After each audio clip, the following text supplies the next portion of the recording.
In this link, I'm gonna give you about 90 seconds. I want you to send this link. All right, here it is, to 5 people who really matter to you. Send this link to 5 people who really matter to you. If you haven't already, make sure you click the like button. And if you haven't, I need you to subscribe. That way you don't miss any of the lessons that I'm teaching, anything that we're doing. And make sure you click that alarm on the page. That way, anytime we go live, you get the alert. I've been live before and I didn't leave it up. And it was probably 300 of us on there just talking about God and just chopping it up, talking about our day. So I'm excited about that. I'm going to close this poll out right there. Boom, poll is closed. So let's talk about that. You got about 15 seconds left. 15 seconds left to talk. So I'm about to create another poll, and I want your honest opinion about this poll, okay? Do you? Let's go. Let's go. Here's the question. And once this question comes in, let's go. Here we go. How do you?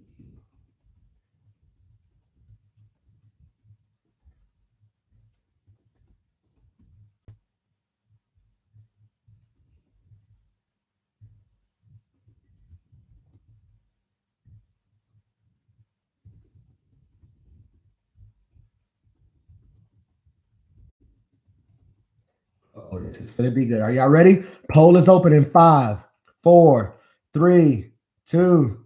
Booyah. Answer this question for me. Answer this question. How do you feel about your circle? How do you feel about your circle? Number one, do you trust them? This is so rich. Do you trust them? Number two, Pastor Mike, I got a circle, but I honestly feel alone. Well, I feel kind of good about them. But here's the one that I think many of us fall in. They need me more than I need them. And that's a slippery slope for you to be on. Think about that. I want you to begin to answer that. All right. So we talked about something we went refocus group. We talked about squad goals, and we talked about how we need to define and align the right people in the right places in our life. So I want to talk about this. So I need somebody to type align, align. That is ALIGN, align and assign, align and assign. Those are 2 words I want you to put in your vocabulary today. Align and assign. So what do I want you to do? Coming out of this fast, this is why this is so important. Oh, Lord, I'm losing my voice just a little bit, y'all. This is why this is so important. This is so important because if you come off this fast and walk back into circles that are not in alignment and agreement with you, by March, you're going to be right back in the stuff you had to pray yourself out of. This matters so much. Your circle matters. But you have to make sure you align and assign the right people into the right places. Make sure you don't have a comrade in the position of a confidant. Oh, you missed what I just said. Make sure you don't have a comrade, somebody I'm just cool with, in the position of a confidant. Because if you start telling comrades your personal business, they're going to tell everybody in the crowd. So you got comrades, you got the crowd, you got confidants, and you got the committed. So let's create them 4. Oh, man, my pencil's over there. I need an assistant right here. Let's do this. Y'all help me. Let's go comrades. Let's go crowd, comrades, committed, confidants. Let's do those 4. Let's do that 4. Let's do that 4 right there. All right. And I think that's so important. Why? Because you got the crowd. These are people that you just know. You bump into them here and there. They're cool to be with. It's just, it ain't that deep. Then you got what I would call comrades. These would be your casual friends, people that if we go out, if we hang out, if we jump on a call, if we do something, it would be absolutely incredible. Okay. Then you have what I would consider confidence. Confidence, I trust you with my dirt. I trust you with my dirt. But then you have your circle. Okay, so this is critical. So I want to talk about this. The crowd, the comrades, the committed, and the confidants. Now, I want to talk about how I address those in my life. So let's talk about the crowd. These are people that what you bump into here and there. Y'all might end up in the same places. It's nothing deep. Socially, y'all talk, y'all cool. These people who know you by your username, not by your birth name. You know what I'm saying? They're in the crowd. Then you have comrades. These are people that you may go out to eat with. Y'all got a relationship. Y'all may text here and there. They funny. Y'all send each other screenshots. It's just a good time. They're cool. All right. Then you got your confidants. These are people you trust with your dirt. A confidant is somebody that I trust with my problems. All right. But then to me, I have the committed. My committed can embody all 3 of these. My committed can be my confidant, my comrade, and my crowd. They're just all of that to me. The question I want to ask you today is I want to talk about who's my partner, a person with whom one shares an intimate relationship or one member of a couple. Jim Rohn famously said that we are the average of 5 people we spend the most time with. This is why I believe it's so important for you to send this link out right now. And there's a little arrow you can send a share, because maybe I'm going to say something today that the people around you need to hear that you personally can't say. That's critical. Maybe I'm going to do that for you, okay? So I want to talk about this. Jim Rohn famously said that we are the average of the 5 people we spend the most time with. So the question I want to ask you right now, and I want you to put this in your phone, who are the 5 people that you spend the most time with?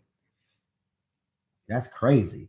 Who are the 5 people that you spend the most time with? What if I told you that in life?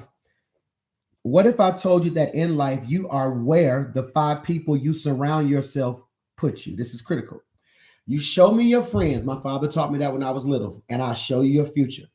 So I'm going to say this. I'm going to give you 3 things. Put this in your notes. Show me your friends, and I'll show you your future. Show me your friends, and I'll show you your faith. Show me your friends, and I'll show you your failures. That's rich. Show me your friends, and I'll show you your future. I need somebody in my circle who looks like where I'm going. I speak that over your life. I need somebody in my circle who looks like where I'm going. Number 2, show me your friends, and I'll show you your faith. Now, the Bible says, what fellowship does light have with darkness? Are my friendships unequally yoked?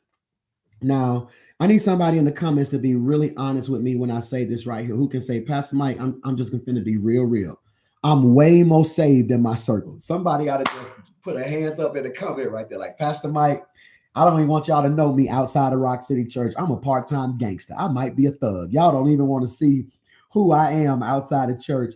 And if we can be honest, sometimes it's loyalty. Look at all the ratchet and righteous saints. Everybody with their hands up right now is ratchet and righteous, saved and street. Can I get a what from somebody? Hear me when I say this. And I want to be honest with you, because again, these are people you've grown up with. These are people that you frequent with. These are people that you trust. These are people, can we be honest, that you absolutely love. And again, many of you remember growing up in church when you got saved, the first day they said, you can't hang with none of them. You got to change playgrounds and playmates. They tell addicts that, like, if you're alcoholic, you cannot hang with people who drink. They're going to trigger your issue. So I want to ask you this question. As much as you love your friends, as good a time as they are, let's be honest. Let's be honest. And I need somebody in the comments, because why do you talk like this, Pastor Mike? I want people to know that they're not by themselves. You know, if you're not careful, the devil will trick you into believing that you are deficient. Somebody said they can barely hear me.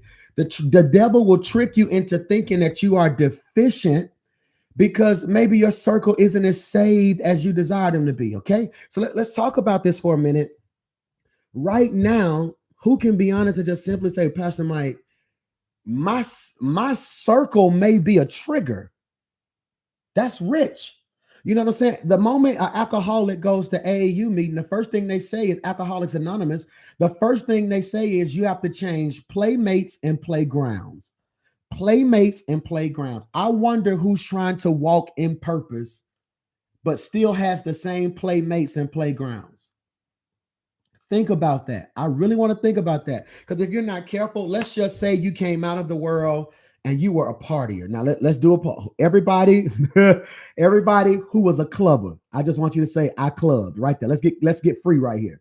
Every person who was a clubber, like Pastor Mike, I went to the club, I shut it down. Every person who would turn up. So let's just turn. There they go. Let's be real. I was the main one in college in the club. I'm in the club, god dang, having a good time. Having a good time. Everybody who like to drink, you know what I'm saying? Everybody, maybe your thing is smoking, or maybe your thing is drinking. Maybe your thing is, like just being wild. Okay. That was fun. Okay. So can we be honest about something?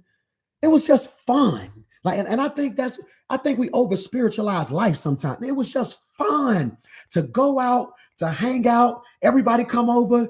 They come to your apartment, come to your crib, everybody get dressed, the music playing, y'all dancing, y'all dancing, having a good time. Y'all get in the car,